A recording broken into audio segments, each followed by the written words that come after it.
Do you struggle with controlling the direction of your shots or the shape of your shots? Could be because you're doing one of these 3 killer things with how you're holding the club, and it's going to upset your control and it's going to cause you hitting lots of shots that go offline. Hi, I'm Peter Knight. I've created this golf channel, Peter Knight Golf, to help you become the best golfer you can be. And each week I'll release a video which is going to help you to do just that. And so that you don't miss any of these videos, click the subscribe button here and also the bell notification icon. If you like this video, when you finish watching it, give it a like or a comment as well. I remember when I was younger, I had massive trouble controlling the club face and controlling where the ball went. And I was shown at the time that most of that was related to how I held the club.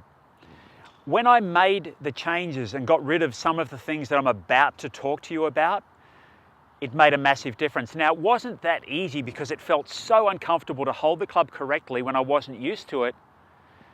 But the short amount of time it took me to get used to it was well worth it. And of course, I still make regular checks all this time later. So I'm going to show you 3 things that if you're doing them in your grip, actually, you know what? I'm going to show you 4. So if you stay on to the end, I'm going to show you a bonus one as well. But let's have a look at what those 3 killer things are. The first is that most players, when they hold the club, hold it so the club runs through the middle of the palm of the hand. Now, when I close my hand around the grip like that, it's very, very awkward to move my hand correctly. What I need to do is hold the club much more across the base of my fingers. Now, one way to look at that is that when I'm holding the club, the side of the grip is going to run from the crease in my palm here across to the middle of about the first bone of my forefinger. So when I'm holding the club, it's going to run across my fingers this way, and I close my hand, and now the position of my hand on the club allows my wrist to work naturally and to work freely. It may feel a little less secure, but most of that's going to be because it's unfamiliar to you. So that's the first thing. Make sure that you're holding the club correctly in the left hand.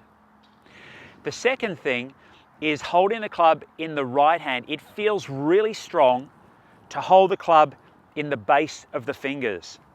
Now, for most players, that will create what we would call a strong grip, or the hand being turned too far clockwise for a right-hander on the grip. When that happens, it feels really strong, it feels really secure, but it's not going to give you very good control of the club face. The tendency is for the club face to want to close or to aim left when you strike the ball.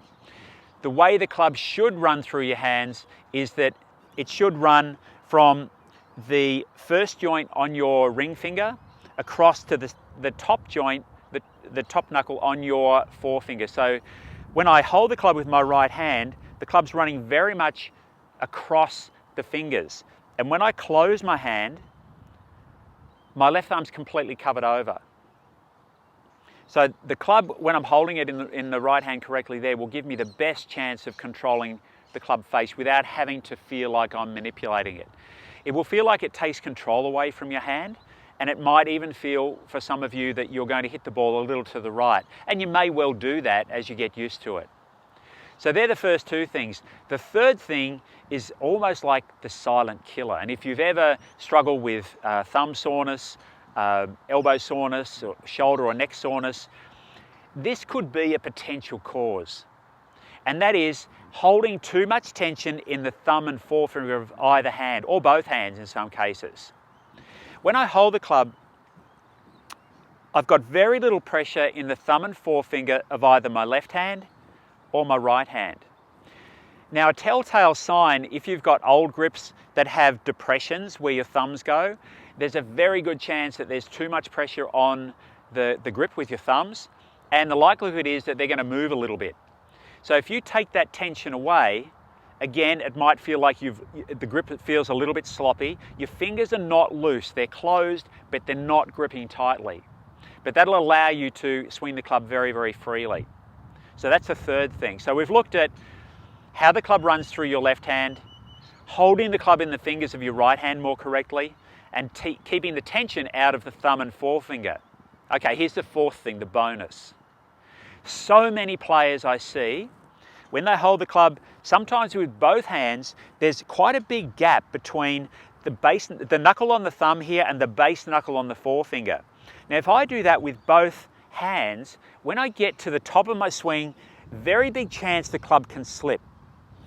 When I hold the club, I want the base knuckle of my forefinger and the knuckle on my thumb to be touching.